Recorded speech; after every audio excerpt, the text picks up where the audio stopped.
राजस्थान में लगातार भर्ती परीक्षा में हो रही धांधलीबाजी को लेकर बेरोजगारों में काफी रोष व्याप्त है। चाहे वो एसआई भर्ती हो, जेईएन भर्ती और या फिर सबसे बड़ी परीक्षा यानी कि रीट परीक्षा। और इसी को लेकर राजस्थान बेरोजगार एकीकृत महासंघ के अध्यक्ष उपेंद्र यादव आज शहीद स्मारक पर बड़ी तादाद में बेरोजगारों को लेकर धरना देने वाले थे, लेकिन सुबह से ही उनके घर के बाहर पुलिस का जमावड़ा लगा हुआ है। जब दी आवाज की टीम ने उपेंद्र यादव से बात की तो उन्होंने कहा कि बेरोजगारों की मांगों को मैं हमेशा उठाता रहूंगा और अपने आखिरी दम तक लड़ूंगा।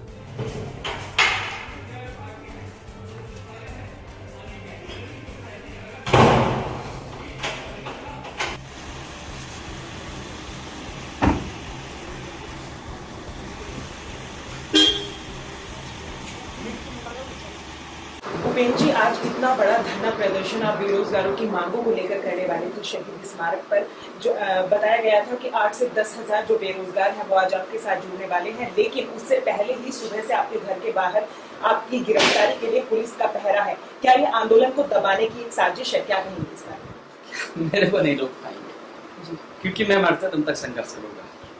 मैं सरकार के माननीय मुख्यमंत्री जी के खिलाफ नहीं। मुख्यमंत्री जी हमारे अभिभावक हैं, उन तक मैं बात पहुंचाना चाहता हूँ कि 6 लोगों को निमराना में गिरफ्तार किया गया। क्या उनकी गलती थी कि उन्होंने लेट पेपर पूछा, नकल का विरोध किया तो उनको राजकार्य बाधा के दर्ज करके मुकदमा उनको अंदर डाल दिया जी। वो महीने समय पे पूछ के कर्मचारी उनको चक्कर कटाते रहे, उनको परीक्षा से वंचित कर दिया। एसआई भर्ती का जो पेपर बीकानेर से पाली आया उसकी एसओजी से जांच क्यों नहीं? वो कहाँ पूछा, 12 लोग गिरफ्तार हुए तो वो कहाँ पूछे, उसकी जांच क्यों नहीं की गई?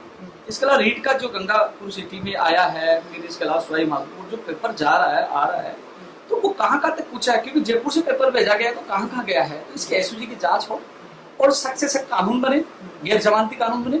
और जो चीजें और जो निकल के आई, जो मान्यता रद्द कमला देवी परीक्षा के अंदर उसकी मान्यता रद्द हो, पीजी कॉलेज जो बस्सी है तिलक उसकी मान्यता रद्द हो, और जो लोग वंचित रह गए कर्मचारियों के वजह से उनको भी मौका दिया जाए। इसके अलावा मैं चाहता हूं कि आप जांच करोगे, निष्पक्ष जांच होगी तो पता लग जाएगा पेपर कहाँ गया है। क्योंकि मुझे डर है कि इसमें बड़े लोगों का हाथ हो सकता है, बड़े नेताओं का भी हाथ हो सकता है कि वो जो जयपुर से पेपर गया है, गंगापुर सिटी किया है और वो कहाँ तक गया है, मीडिया दिखा रही है उसको, तो कहीं ना कहीं उस पर निष्पक्ष जांच होनी चाहिए, कानून बनना चाहिए।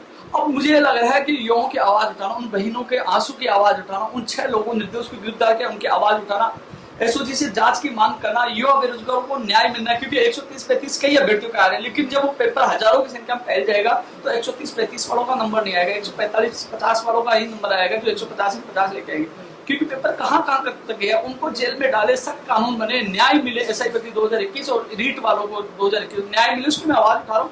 रात भर से पुलिस प्रशासन के फोन आ रहे थे। अब पुलिस का आपने देखा होगा कि यहाँ डिप्टी एसएचओ पुलिस प्रशासन का पहरा है। ऐसा लग रहा है कि मैं आतंकवादी हूँ। क्या मेरा गुनाह यह है कि मैं युवाओं की आवाज उठा रहा हूँ? लेकिन मैं आज मुझे गिरफ्तार कर सकते हैं, लेकिन मैं किसी भी हालात में पीछे नहीं हटूंगा, मरते दम तक लड़ूंगा, नहीं हटूंगा। मुझे जेल में डालेंगे फिर बाहर आके लड़ूंगा, लेकिन अन्याय के खिलाफ लड़ूंगा। माननीय मुख्यमंत्री से गुहार करता हूँ कि आप इस पर जांच करवाइए, दूध का दूध और पानी का पानी हो जाएगा। क्योंकि इसमें बड़े लोग लिप्त है, उनकी जांच होगी तो पता चल जाएगा कौन लिप्त है।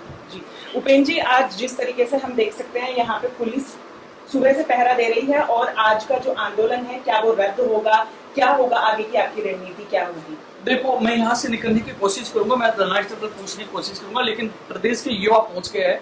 मुझे मेरी अपील यही है कि जहां भी हो धरना स्थल पर पहुंचे अपनी आवाज जरूर बुलंद करें। मुझे जेल में डाल सकते हैं, आपको नहीं डाल सकते। एक उपेंद्र यादव को दबा सकते हैं, लेकिन लाखों उपेंद्र यादव जो प्रदेश में तैयार हो गए उनको दबाया नहीं जा सकता, क्योंकि यह युवाओं के भविष्य का सवाल है। माननीय मुख्यमंत्री जी से मैं बार बार निवेदन करना पड़ूंगा कि कई लोग आपको गुमराह करें कि उपेंद्र यादव सरकार को बदनाम कर रहा है, उपेंद्र यादव सरकार के पीछे पड़ा। मैं सरकार के पीछे नहीं पड़ा, मैं युवाओं का भविष्य को बचाने के पीछे पड़ा हूँ कि देर तक ये चैन टूटे। आज रीट में ऐसा ही होगा, कल पटवारी में होगा, फिर रीट कंप्यूटर भर्ती में, हर भर्ती में ऐसा होगा तो युवा आत्महत्या करेंगे। जिस प्रकार बानसूर से आपने देखा व्यक्ति ने आत्महत्या की, एक व्यक्ति ने, तो हालात गंभीर होते जा रहे हैं। मैं मेरे युवाओं को बचाना चाहता हूँ, मैं सिस्टम को सुधारना चाहता हूँ। और आपको लगता है कि मैं युवाओं को बचाना मेरी गलती है तो मुझे फांसी पे लटका दीजिए। मैं चाहता हूँ न्याय मिले, सिस्टम में सुधार हो, निष्पक्ष भर्तियां हो और युवाओं के सपनों के साथ कुठारघात नहीं हो।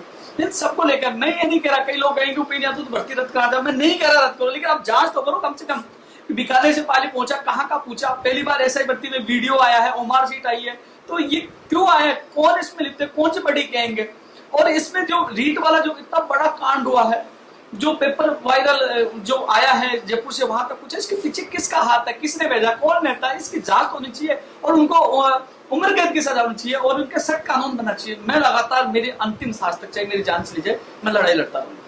धन्यवाद उपेन जी। देख तो ये हमारे साथ है बेरोजगार एकीकृत महासंघ के अध्यक्ष उपेन यादव जी, जिनका साफ कहना है चाहे गिरफ्तारी हो जाए, इनकी आखिरी जो सांस होगी वो भी बेरोजगारों के नाम होगी। बेरोजगारों की तमाम मांगों को लेकर ये लड़ते रहेंगे और चाहे इनकी गिरफ्तारी हो जाए, चाहे सरकार कुछ भी करे, प्रशासन कुछ भी करे, लेकिन ये बेरोजगारों की आवाज को दबने नहीं देंगे। और जो एसआई भर्ती हो, चाहे रीट भर्ती परीक्षा हो, जितने भी भर्ती परीक्षाओं के मामले हो, जो भी धांधलेबाजी हुई है उसकी पूर्णतया जांच हो, इनकी यही मांग है और बेरोजगारों को न्याय मिले। अगर आपको ये वीडियो पसंद आई हो तो हमारे चैनल को लाइक, शेयर एंड सब्सक्राइब करें और बेल आइकन दबाना न भूलें ताकि आपको लेटेस्ट अपडेट मिलती रहे।